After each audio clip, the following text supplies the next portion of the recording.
Thai land میں حکومت کے خلاف احتجاج کئی روز سے برابر جاری ہے اور مظاہرین نے وزیر اعظم کے خلاف مظاہرے تیز کرنے کی دھمکی دے رکھی ہے۔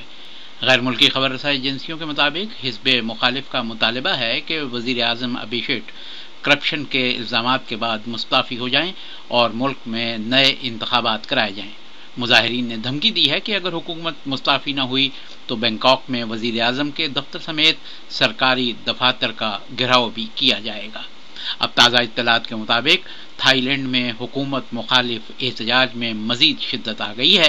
مظاہرین نے ٹائر جلا کر ملک کے بڑے ٹرین نیٹ ورک کو عارضی طور پہ بند کر دیا ہے، تاہم فوج نے تمام رکاوٹیں ہٹا کر ٹرین سروس بحال کی ہے۔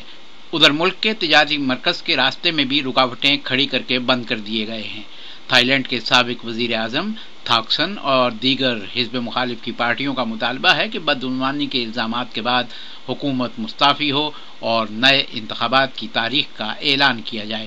تھائی وزیر اعظم کا موقف ہے کہ ان کی حکومت میں بدعنوانی میں کوئی بھی ملوث نہیں اور یہ احتجاج حکومت خلاف حزب مخالف کی سازش ہے۔